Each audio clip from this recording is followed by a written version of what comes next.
Hi, and welcome to the last video on my Pacific Crest Trail journey. We are back home. If you're new here, my name's Suzanne. I'm the writer and photographer for the blog Barking and Barkers. That's Chloe Rue, my good girl. We are at a Sniffspot in Oregon, close to where we live. And if you guys have never heard of Sniffspot, it's basically a dog park that is private.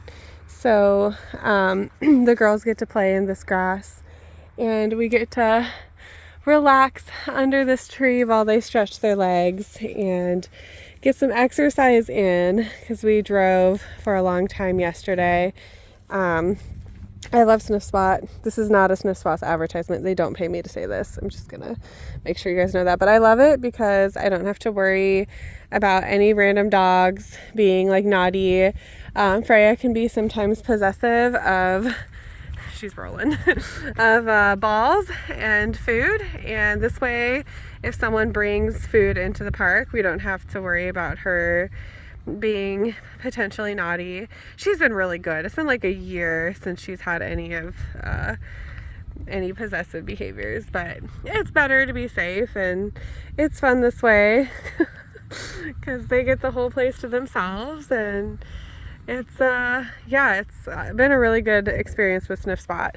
So anyway, we're just chilling. We're back to Oregon. We're dealing with being home, which is, it's kind of sad. I don't know. It's just hard to be back in society and talk to people and deal with people. And I'm working on scoring a travel gig in Vermont, and that's something that we kind of talked about on the trail and decided together that spending just a year away from Oregon, which is where Seth was raised, and we want something different just for a short time. So we're going to Vermont. I've got like 4 potential jobs out there that would be travel jobs, which would be super awesome. It's nice to just relax outside. I felt like the girls needed some exercise really bad today. They got here and they zoomed around and they ran. They're very happy to be here, and we're almost to the end of our time, so they're all worn out now, which is great. They'll be hyper again in like 10 minutes, don't worry. That's something I'm realizing coming off the trail is the dogs just have so much energy because they're used to walking like 20 miles a day, you know? So going from that to just nothing for, it was like 2 days, where we took the ferry boat to Stehekin and they stayed at an Airbnb and rested. And we drove back yesterday, and we're driving pretty much all day. And we stretch their legs, of course, when we're driving on road trips, but not 20 miles of walking.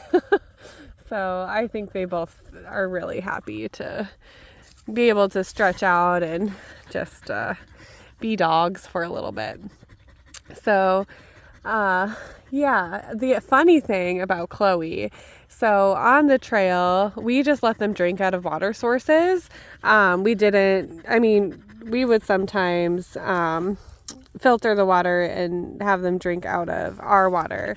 But for the most part, as long as it wasn't a long water carry, they were just drinking out of fresh streams. And we put water in their food, make sure they get enough. So I filled up a bowl of water for Chloe, which is a normal thing. Dogs drink out of water bowls, like 99.9% of dogs drink out of water bowls. And Chloe just ignored it. She's like, no, I don't want that. I want the running water. So we went for a walk and we passed a creek, and she was like, yes. And she drank like a gallon of water out of the creek. So I don't know, we're gonna have to find running water forever, I think. I think my dog is over water in a bowl. I think she'll figure it out and eventually start drinking out of bowls, but I thought that was a funny thing I was not expecting. as for me, my health is doing better. I still have another week before I get more labs, and to make sure everything's back to normal. But my most recent labs were looking a lot better. They were taken a week ago. So I think I'm doing good, but we did make that hard choice to save the Sierras, not go back this year. Between my health and having to just like wait a week for another week, it'd be 3 weeks since I hiked. So, you know, if it had worked out differently and I was still up in Washington, that would be different. But since Seth hit the border, and now I would just be like sitting here for 2 weeks while he went down.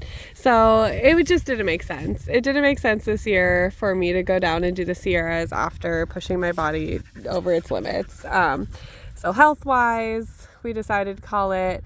And then the other they're so happy. The other push was just financially, you know, getting all the way back down, spending another month on the trail. We wouldn't be done until October. We're wanting to go to the East Coast, and we would pretty much miss the fall season. So that would have been a huge bummer too. So yeah, we made that hard choice to call it, and we'll come back for the Sierras in the future. I think it was the right choice, but we're just having a hard time coming off the trail.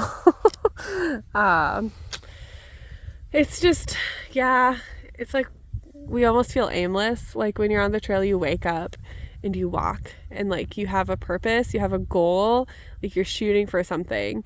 And then we came back and we're like, we're not working, we're not doing anything. It's really weird. It's really weird to yeah, I don't know. It just feels strange. But you know, we'll integrate back into society. I plan, if you guys are interested, let me know, but I would love to do a couple, just not every day anymore, but when we're doing our cross-country road trip, kind of keep tabs on how we do that with the dogs. If you guys want to hear that, let me know. And when we're out on the East Coast, if we do any backpacking trips, I can check in with you guys and share kind of how those go. So if you want me to keep going on the YouTube video, let me know, and I will not document every day because my life is not that exciting. But I would definitely just check in and share a couple of videos about what it's like to drive across the country with dogs, and free camping while on contract and things like that. So let me know if you want to hear more. Otherwise, I just am so happy to share all of this with you guys. And yeah, what a journey. Gosh, it's been crazy. And I was looking back through some of the videos in Northern California with the snow, and that whole crazy first week with just everything, the phone dying and catching up in the hotel room in Mount Shasta. I've walked through multiple cemeteries on this video log. And everyone's like, are you going to do more thru hikes? And I'm going to try. I don't know if my health will allow me. But there is nothing holding me back from trying, and we're going to have to do a week-long trip or a 10-day trip just to test it out, make sure I can do it. But I want to finish the Sierras, and maybe that means we'll do the John Muir Trail in the future. And I want to do the longest pet-friendly trip through the Appalachians and the Continental Divide with this girl, because she loved every second of it, and she was so happy to share it with everyone. So something I've learned is that the best part of adventure is the obstacles it throws in your path, and what you do to embrace those obstacles is what matters. So that's what I'll leave you with. I hope you guys, as always, have many happy tales and happy trails. Chloe sends her love from this beautiful Sniffspot. We'll end with Freya rolling in the grass.